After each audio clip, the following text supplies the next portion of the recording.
All right, we are live with the BlabberMouths, and we are going with DJ Milnshine's pick of the week. So let's find out what he has. Let's mute ourselves.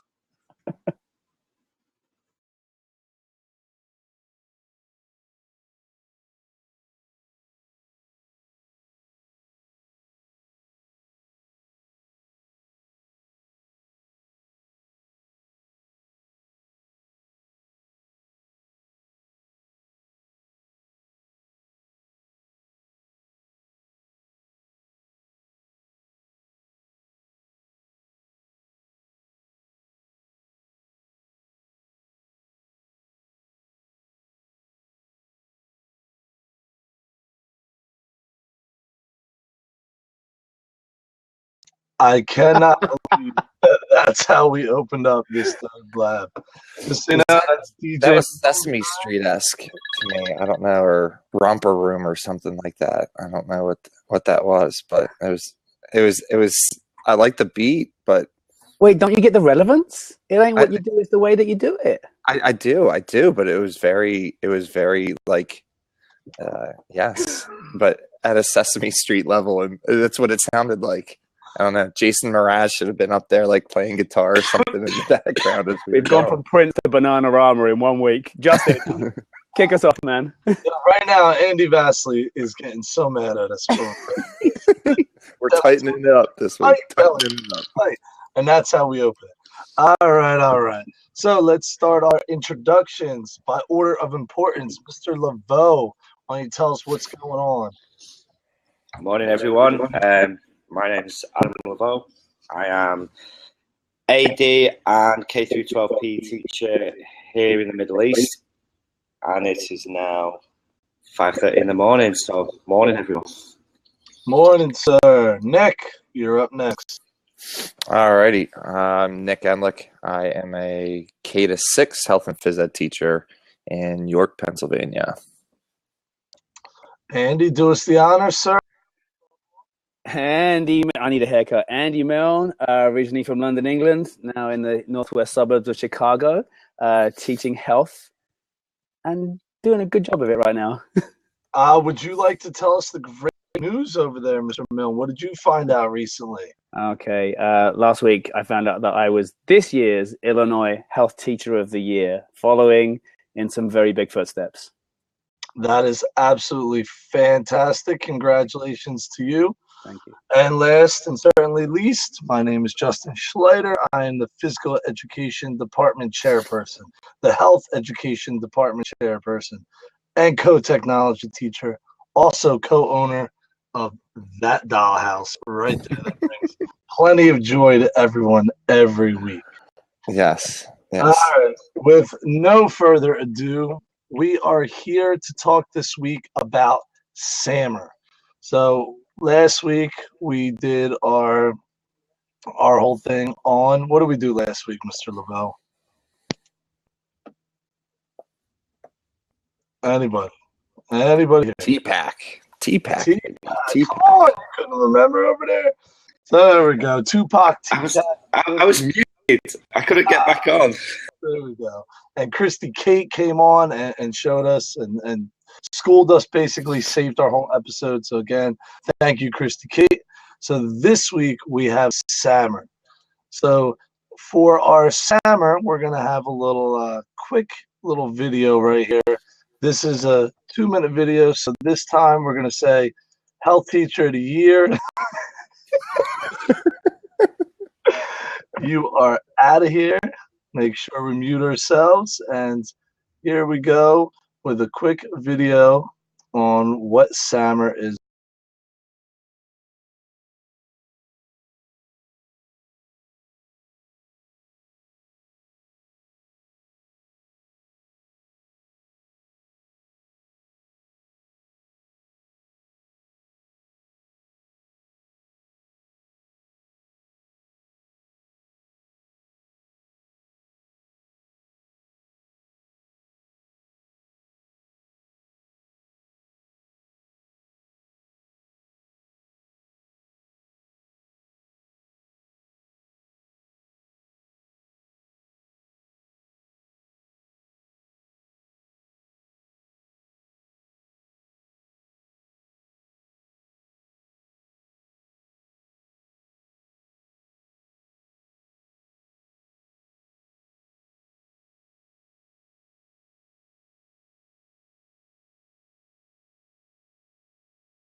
All right, I have unmuted myself, so we're learning, living and learning over here. And anyone, if you want to call in, just write a little message, and one of us will get ourselves off the air if you would like to jump in the conversation. So, Mr. Laveau, you want to start us off on substitution? What are your thoughts here? Okay. So for me, I did not know anything about any of these models until about 2 years ago. So I've gone back and reflected about my whole process of using technology, and I found that I was already probably way into these models at the start of my teaching career, but didn't actually know that there was a model behind it. This was just something that I was actually using. So in terms of me, for just, if we're going to go through each one, substitution, I'm thinking more of very basic, such as just using, like the lady said, Google Docs now. I'm a big advocate for Google and obviously how it can help my own practice. So going from using Microsoft Word or PowerPoint and just changing it around to now using Google Slides and Google Docs. So I was definitely way into this SAMR model 8 years ago when I first started, 8 or 9 years ago when I started teaching and using technology in PE. And as we go through the different parts, I'll probably explain a little bit more about that. Yeah, absolutely. And when you talk about substitution, let's not forget, sometimes it's perfectly appropriate. I mean, just the actual substitution, sometimes I just want to type a paper or I want my students to type something. I don't need the whole rigmarole. I don't need to go crazy. I don't want them writing with paper and pencil because at some point, I don't know when, typing becomes quicker than writing. So sometimes it's just better to stay at the substitution level. It's just easier. Mr. Enlick. Yeah, I'd definitely say it's one of the first things that I did as well, starting with Google Docs and Sheets as opposed to like Excel and stuff. But I tend to bridge them. So like there might be stuff that I have in one and then pulled into another. Like I take a lot of old stuff from, Word and PowerPoint to be able to pull into something new. I even think taking it a little bit further, and I don't know where this would fit, but even now with Nearpod and being able to take your previous presentations and upload them into Nearpod, it's still a presentation, but it adds something just a little bit different to it. So I don't know where that would fall under, but that kind of jumped into my mind as something else as well. Welcome to SAMR, where everything's a debate, and that is one of the drawbacks. There's no clear lines. Everything's blurry. There's a lot of gray. Mr. I'm in the same boat as Adam, really. I wasn't really aware of the SAMR model, to be honest, until I saw it on the Physedagogy 3.0. And then I know Justin and Nick, you guys did the presentation, and that does still exist out there on YouTube if people want to check that one out. I just implement tech as best I can.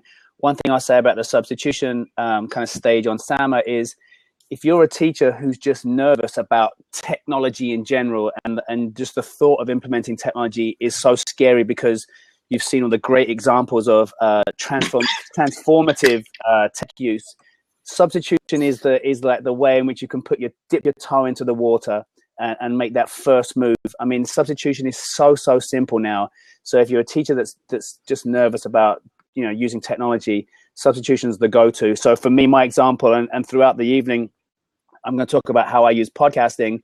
Students could quite easily turn in a written response, but give a child the opportunity to give you an audio recording instead. You've just substituted the task, but you've also perhaps hit a kid's preferred way in which they turn in their work as well. So it's more engaging immediately. Absolutely. Yeah. Oh. So yeah, and I like how you kind of drop that in there, because I think there's a lot of tech tools and stuff like that out there that they take kind of the same process, but or the same product. It's the same information that the students are learning, but like you said, it allows them to put it into something different that they're going to be more engaged with. And I see it with some of the projects that I do. I try to give them choices of, well, you can do this or this, because every kid's going to have a different way that he wants to share and express his learning. So, and I think that's huge.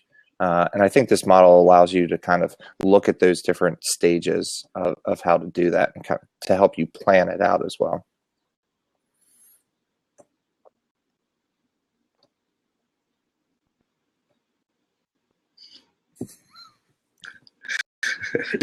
We can't hear you. Well, every once in a while, I'm going to get this. Like 1 out of 4 times, I'm going to figure out how to do it. Anyway, let's back up to the whole augmentation. Now we have substitution with a little market improvement. So, Mr. Milne, with your podcast, where does the improvement come? Where it's something different instead of just writing it down? They're not just talking about it. Where is a little more improvement? So if we're looking to then take it to that next step, that augmentation level, so students have turned in a response in an audio version. So my understanding of augmentation and the way in which I can make that more efficient is to then drop that in GarageBand. What that then allows me to do is perhaps splice up the audio and embed another comment. I can boost the sound. Perhaps other kids who are working in the same group can then drop in their audio. You could potentially overlay some music as well. So I think you're taking it one step further. You're making it a little bit more engaging. You're making it a little bit more efficient. And you can see that we're getting closer to that next level of transforming our assignment. So that's my example.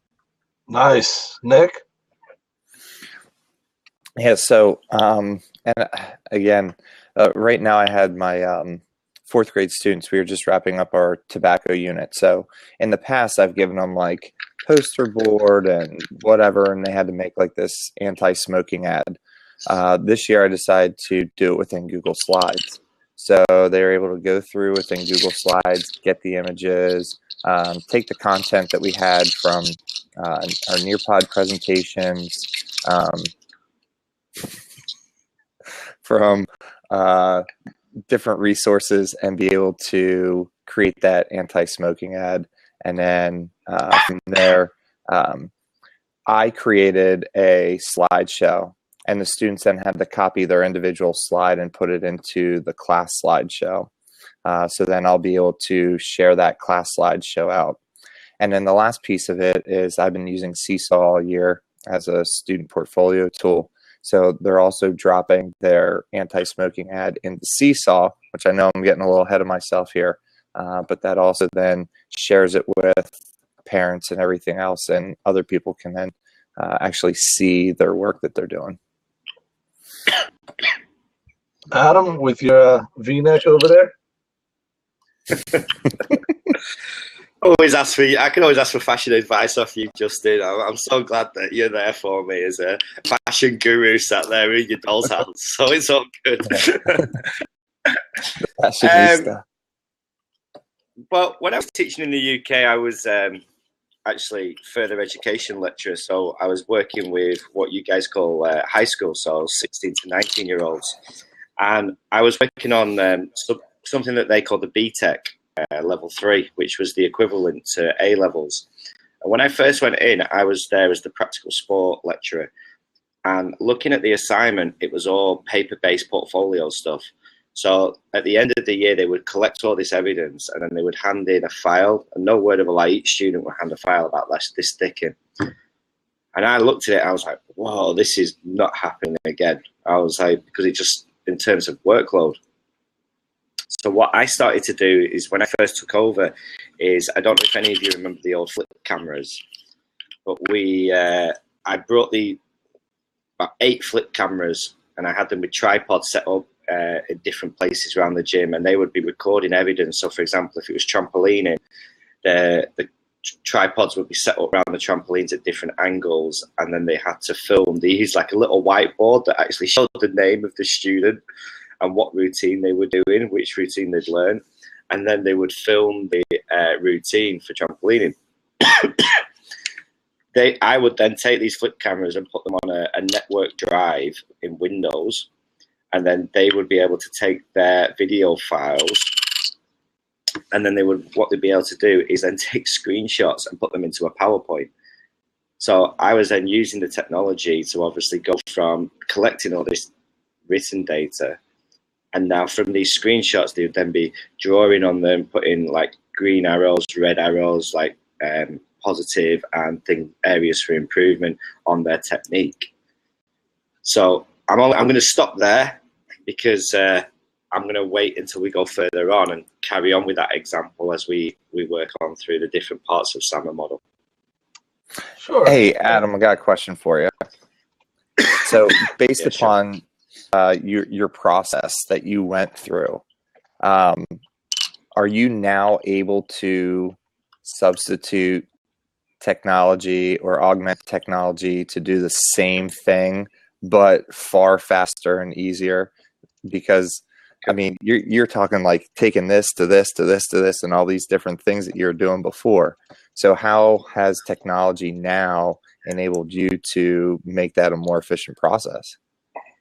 Well, it was completely labor intensive by my end, right? But what it did help was when it came down to grading these portfolios, I would just have one PowerPoint for one kid, and it might have 80 slides.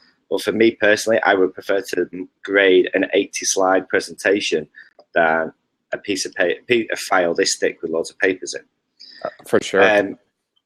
And in terms of what you were saying, yeah, it's I can go and use Huddle or Coach's Eye to achieve exactly the same process now. And with them, I think the grading criteria at the time was identify. So as soon as they draw lines on, that's identifying what the skill that needed to be improved was. Talking about explaining, which was then the next grading criteria, just then recording that in Coach's Eye would be explaining the grading criteria. And then analyze would be taking it to that next step and really saying how they can find areas for improvement and how they can justify those areas for improvement.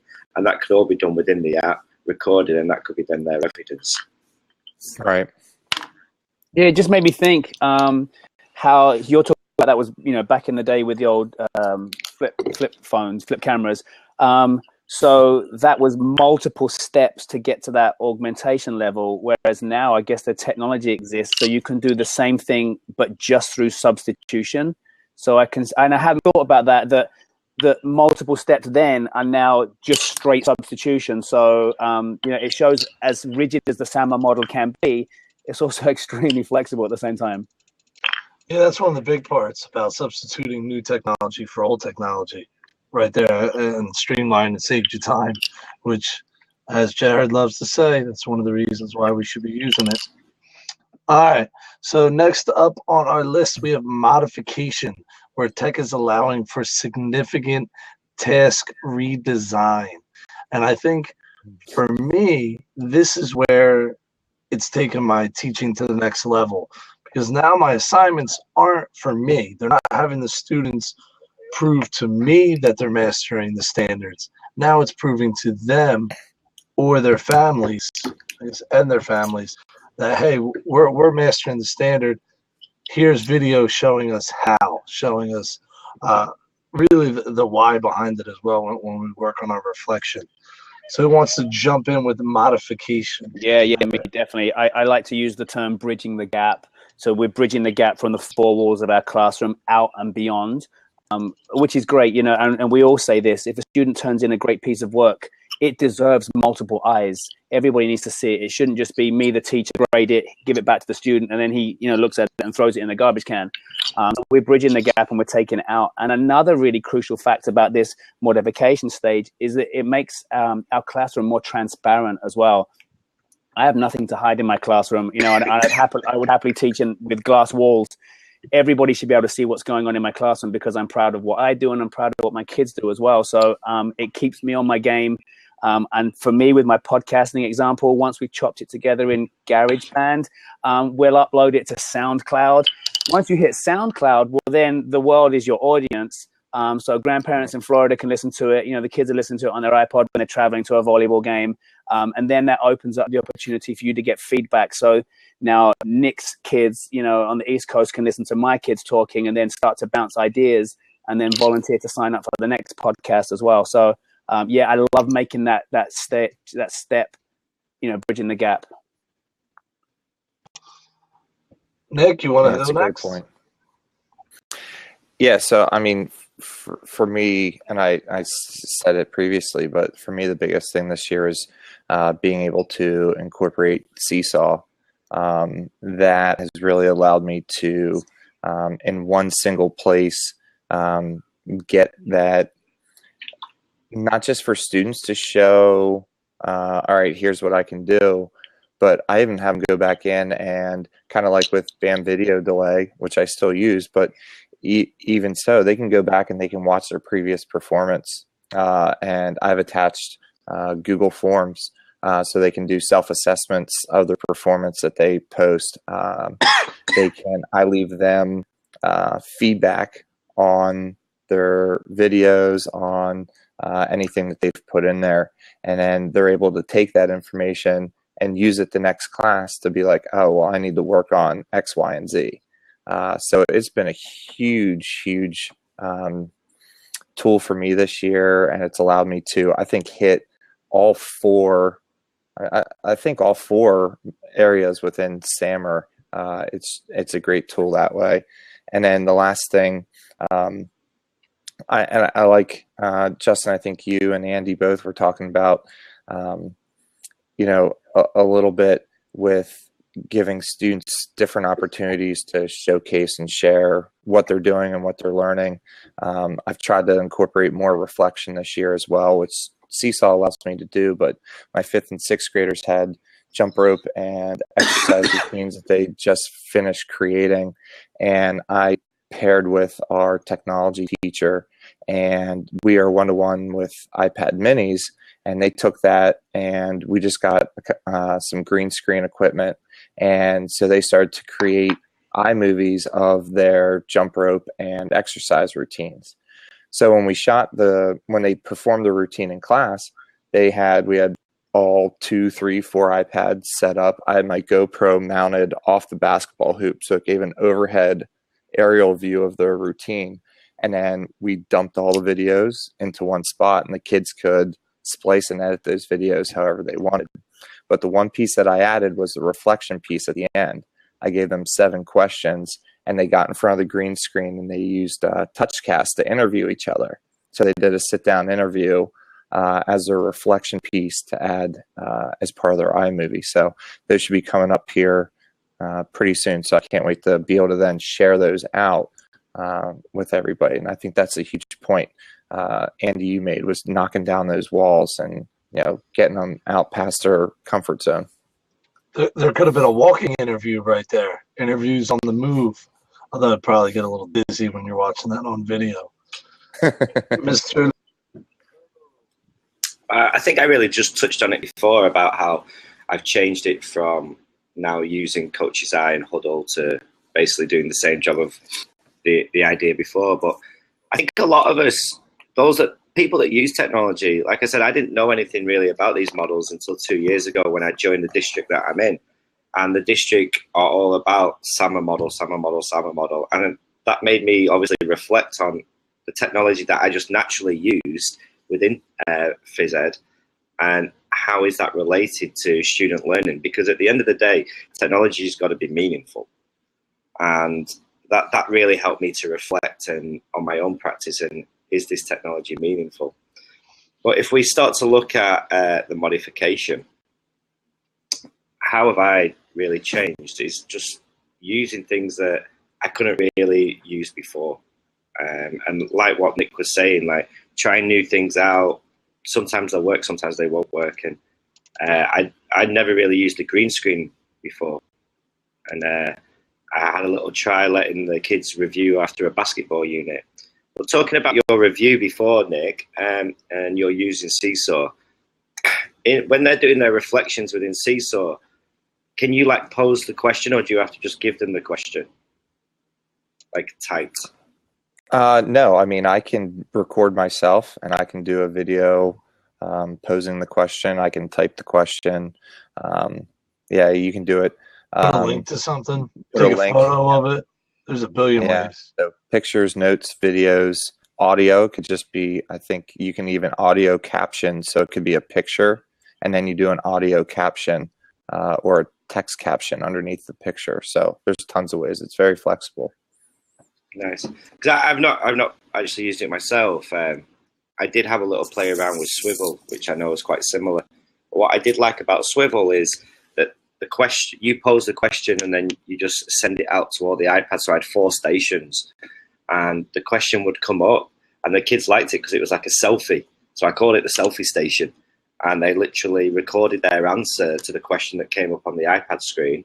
And then that would then get split up. And then that would give you a sort of digest at the end of the day of the kids' answers, or you could watch the whole kids' answers. I thought it was quite good. It's definitely something that could be used within phys ed for something along those lines. Now, Adam, when they did that, was it something that they signed in? Like, did they have to sign in, or is it one continuous video when they got there? How did that work? Did it differentiate the students, or what? So they would have to click their name, and then so you obviously put the names in for them, but they just find their name. It was very quick and simple. The kids just literally tapped the way through, and then you just set the questions for them. The question would come up. They would then answer that question as a selfie, and they could re-record their answer if they weren't happy with the first one. That you would then have a stream of every single kid's answer. But what it would also do is it would break it down and slice up. Just say it was a 4-minute video, it might just take 30 seconds of one kid's video and give you a 4-minute digest of different kids' answers throughout that day. Oh, that's kind of neat. Yeah.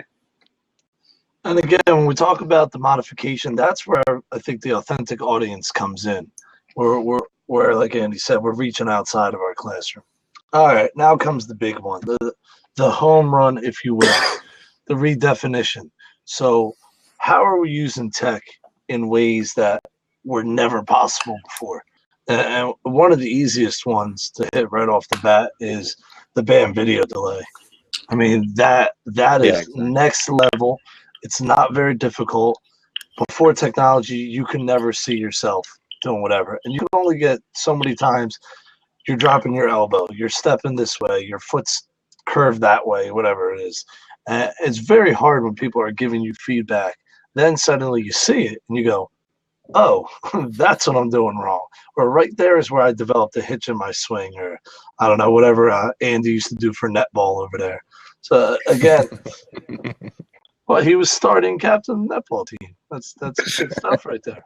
But anyway, so Mr. Milne, teacher of the year, why don't you tell us about the redefinition? What are you doing now that never would have been?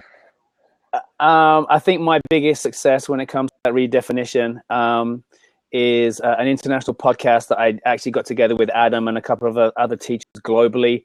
I'm used to hearing my students' voice, and they're used to getting the perspective of their peers. But through a shared Google Doc, I posed some questions and just pinged it out to my PLN around the world. Teachers went through that with their students, recorded audio, and then we chopped it up together. We spliced it up, and then I was able to embed that into the iBooks that I write for health. So when my students are talking about, what health concerns affect them, they'll hear, teen pregnancy, obesity, lack of exercise. But when you hear Adam's students in his part of the world talking about how girls can't go to the gym unless they have a male chaperone with them to drive them to the gym, and then when they do go, it has to be a female-only facility, and the people in charge are more interested in what the girls are wearing as opposed to how they're exercising. That's when the jaws drop. So that was like the real home run for me. It was something that, I could not do without technology. And then, like I said, to take that audio, embed it into my iBook, so that then students coming in next year, I can flip the learning. They can listen to their peers talking, and they can listen to Adam's kids talking as well in advance of a unit. And then they arrive on day one with a wealth of questions. This is what I understand about, inequity around the globe. these are the questions I have, and these are some of the suggestions I have for actually dealing with that inequity. So advocacy goes up, self-efficacy goes up, and the health classroom is just so much more engaging. So that was my home run out of the park. Nice. Adam, what do you have to say? I'm guessing you're going to add that you joined in on this little podcast venture over there, which is really. I wasn't actually. I wasn't going to give you the satisfaction of that. I think, like what Andy was saying before, I think it's important that we share what's going on in our classrooms, and not necessarily for just like this is the new idea, etc., but share the good things that our kids are actually producing in our classrooms, and just letting them people maybe critique some of that as well. So if they've done an analysis, you could have a sort of a critical friend that could be across the world, and they are critically analysing maybe a short video clip from Coach's Eye or Huddle, and they've done the analysis, and maybe send that across and share that with another school somewhere else, or even just sharing with someone a different grade. But I really liked what we did as a three, while Andy's not here, but the three of us, when we did the rugby class. And then obviously, I was going to mention that. Yeah, and then I'll let you, but and then when you taught my class as well, Justin, to really outsource educators, if it's not your field anymore, like let teachers come into the classroom, let technology bring these professionals or maybe professional sports people into your classroom, and let them have the fresh voice, just like Andy was talking about before. Your kids, they start to tune you out a little bit. You become an old hat, and then when you bring somebody new in, not only is it different for you, but it's also different for the kids, and the novelty's there. We know what novelty and engagement, and I know engagement does not always equal learning. However, it sure helps. It definitely keeps a little more aware of what's going on. Yeah, and then I know Jorge's there, and he's saying like, "Oh, so you think you can balance?" Definitely another one that we've looked at over the past 2 years that we've been collaborating just as the three of us. Yeah. That was a big one. I always like when the Olympics come. And that was one of my first forays into redefinition with our buddy Nick Gordon, who kind of got the ball rolling with a lot of me becoming a connected educator. But when we had a school from Maine, and we had Nick from Wales, and we did use Google Docs and sheets to keep score and do a 100-meter run and a 50-meter ice skating, all these different things. That was really cool for my students to see, hey, we're competing in our little gym against kids from Maine and then kids from Wales, which was pretty cool, pretty phenomenal. Obviously, it would never have been able to have been done back in the day. All right, any final thoughts from anyone? I know Dr. Ballard just joined us. Thank you for hanging out. Hashtag teacher appreciation right there for her. Any last thoughts on SAMR here, people? Oh, yeah, I was just going to say, he's back in the house. Look at him. A couple of things. One, as far as,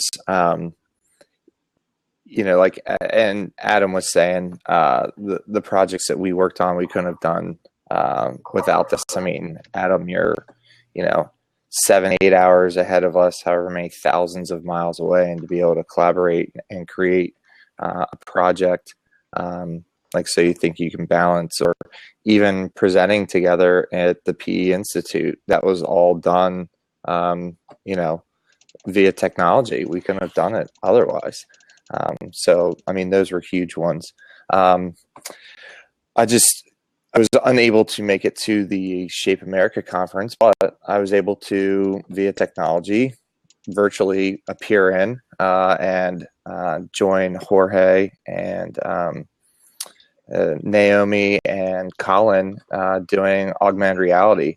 And AR and VR is definitely going to be probably in that redefinition phase.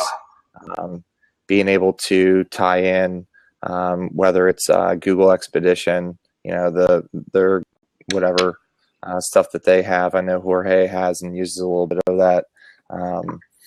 But even things like Erasma and now Blipper and other things like that, those are all tools that are allowing us to experience things that, in a way that we never could before. So, yep, Jorge's Rico 360 camera definitely gives you a huge. What about like even drones and things like the Lily Cam? I know 2 of us in here. Yeah, can't wait for it to arrive. I don't know how you guys left that out. It just allows you to experience things in a way that you never could before. So I think those are all awesome ways of really pushing and redefining how we learn and how we communicate and live and work together. It's really breaking down the walls, and technology is allowing us to break down the walls and allowing everyone to have a good education, no matter from where they're from. As long as there's an internet connection, we could be teaching any class if we wanted to right here using technology from where you're sat. Right. Well, that's that video that I posted last week, the TED Talk last week. That's one of the things that they're doing at Google X. Is their balloons, the Wi-Fi, being able to provide Wi-Fi. That was cool. They're already like getting to the point where those balloons are able to pass and use the wind currents and everything else to, so that they're timed so well that you don't lose a signal. That is, one moves past, the next one comes in, and you don't lose a signal. It's insane. It is amazing. So absolutely amazing. Definitely. Andy, anything? What, just on the SAMR model in general? Just on the SAMR. You're up next, but any last thoughts on SAMR before we move on? For the older teachers like myself, if you're still teaching the way that you taught, and don't smile, I'm older than you all, right? If you're still teaching the way that you did when you first moved into the classroom, then you need to seriously reflect about how you're teaching and how your kids are engaged. Thankfully, technology has allowed me to continue to push myself. So my 21st year of teaching, I'm as invigorated and energized as possible. And without technology, I'd be bored. And again, whether you like the SAMR model, you don't like the SAMR model, you like TPAC, we'll talk about whatever next week. Reflecting. At the very least, it makes you reflect. And reflection's always positive. All right, sir. Mr. Milne, you are up for our micro change. Okay, so the last couple of weeks I've been quoting from the little book of You. There's also an app, the You app. It's all about micro actions, and we know that micro actions can lead to macro changes in our life. This one here, number 185 in my book, says seek out feedback. And I think, a good reflective teacher will seek out feedback not only from the students, but also from the teachers, and those around you as well. So this one says, today, ask a colleague, a family member, or a friend for some feedback. Seeking out feedback at work inspires thoughtful responses, boosts your standing by demonstrating you're dedicated to performing to the best of your ability. Asking for feedback promotes trust and can give you new personal insights. To improve, you don't have to agree. Just listen. Hey, we have a question. Is that book like the Book of Yes? Are you familiar with the Book of Yes? No, I don't think I am. But this one, you just work through one micro action a day, and then you reflect. So there's 365 micro actions in here. I picked it up on Amazon. I'm sure it's less than $10, but the app is really, really good as well. You do a micro action, you take a picture, you push it out. Nice. Did we ever link the book in our show notes? You know what? Let's do that. We should do that. Okay. We can go back. All right, Adam, what do you have for our tech tip of the week? I'm excited about this. You're always excited about it. I'm not too sure why. Because I love learning new things. By the way, if I can interrupt you, give me 1 second. Adam is starting this new Google 2-week project if you want to learn about Google. So he starts showing us about how to favorite websites. And I'm going, oh my God, he must think we're morons. He doesn't know how to favorite. But then he put a little twist on it, how to right-click it, and then the icon goes only with no name. Saves you so much room. Really cool, sir. Really, really cool. Kudos to you. My pleasure. Yeah, you can sign up for that at the website. And if you've not, then obviously some people will be missing out and they'll be taking their technology knowledge to that next level, is what we've been talking about this evening. Okay, I was looking for a way of sharing a YouTube clip with my elementary students.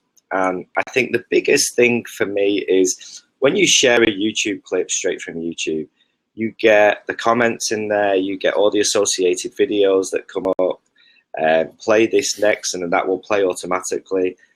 And let's be honest, some of that can be a teacher's nightmare because obviously you can't censor that. So I started to have a look around, and I know Justin uses Pure, but the one that I found that I really liked was called SafeShare.tv. And I'll stick it in the show notes at the side, and we'll obviously put it in the below the YouTube clip. And really what it does is it gets rid of the videos down the side when you're watching the YouTube clip. It gets rid of all the comments. It only shows you the actual YouTube clip. But what I really like is that you can actually trim that YouTube clip as well. So if you just wanted to show them maybe the first 30 seconds or the middle 30 seconds, you can trim that down, and then you can share this SafeShare TV link. So it definitely was a safer way of sharing YouTube content with my students. Nice. So it creates a link for you. You can drop it in like Google Classroom or something like that. So when the kids click it, it's not taking them to YouTube, it's taking them to SafeShare. Can you embed the clip? So like it's on my site. Yeah, or like a slide or something like is it embeddable? Not sure. I think Pure is that Justin was talking about earlier. And then I think if you two use either of the two, it would definitely be a help. It'll probably get you around some filters too, which might help. If you can't get to your YouTube. See, Mr. Nessie's in the house, which is exciting. All right, people. So I'm going to ask you before I start, who has heard of any of these people? Alexei Ananenko, Valery Bezpalov, or Boris Baranov? Anybody on here? Anyone hear of these people? Nope. Nobody heard of them. All right. Well, after I read this to you, you will be really thankful that these three people existed. So I got this article off of Upworthy. If you do not know what Upworthy is, I know Sarah, the teacher, went nuts after I told her about it. It is a really cool news source that gives uplifting stories, gives current events, everything else, but it shows the better side of human nature. So I got tired of rapes, murders, other pillaging, because there's a lot of pillaging going on these days. So Upworthy saved me from all that. All right, so here we go. April 26, 1986, the world experienced the worst ever nuclear disaster. Anybody know? Anyone? What was it? There it is. Andy knows. Chernobyl. Very nice there. Good for you, sir. So it goes, if not for those three men who I named earlier, we may have lost millions of lives. So 10 days after Chernobyl meltdown, engineers learned of a new threat, a nuclear steam explosion. The plant had a water cooling system, which had failed, obviously, and a pool had formed directly under the radioactive reactor. With no cooling, it was just going to be a matter of time before the lava-like substance melted through the remaining barriers, dropping to the reactor's core. If this happened, it might have set off steam explosions, which would have fired radiation high and wide into the sky, spreading across Europe, Asia, and Africa. It said 320 kilometers from Chernobyl would have been razed and Europe rendered uninhabitable. So this would have been mass chaos. Absolutely crazy. Those three men volunteered to dive under the plant and released a critical pressure valve. So they knew. So only one of the men knew the location of the release valve. He was Alexei Ananenko, and he was one of the plant's engineers. He, along with Valery Bezpalov and the shift supervisor, were asked to take what amounted to a suicide mission. They were told they could refuse the assignment, but Ananenko later said, how could I do that when I was the only person on the shift who knew where this valve was located? So these guys, knowing that they were going to get radiation poisoning, dove under there, released the valve. Everything went out. It says by the time the men had surfaced from the reactor, all three were showing signs of severe radiation poisoning. None of them survived for more than a few weeks. And then it goes on to talk a little bit more about how they did it. But basically, these guys knew they were going to their death. Absolutely. Yep. Sacrificed their lives, said, there's nothing we could do to save you from the radiation poisoning. If you don't do this, millions of people are going to die. They said, all right, I'm up for the challenge. And they saved all of Europe. And none of us, I had not known the story until I went on Upworthy and read it. So kudos to you three. Absolutely true heroes. You have done way more than I probably will ever do in my life. All right. Mr. Yeah, that's Ellick, what do crazy. you have? Absolutely. Wow. Yeah, I do. Maybe, and I think a lot of people are familiar with this week's TED Talk. Rita Pearson, her TED Talk, every kid needs a champion. I don't know. The end of the school year, things have been absolutely crazy at school. So this is kind of one that just kind of came to me as something that I think here at the end of the year, and just to always kind of keep in mind is just a good clip to always kind of remember as teachers and everything else. So that is this week's TED Talk. So I know most people have seen it, but it's definitely a good one and worth checking out. So I will post that link in here in case you haven't seen it. All right. And definitely a good one. So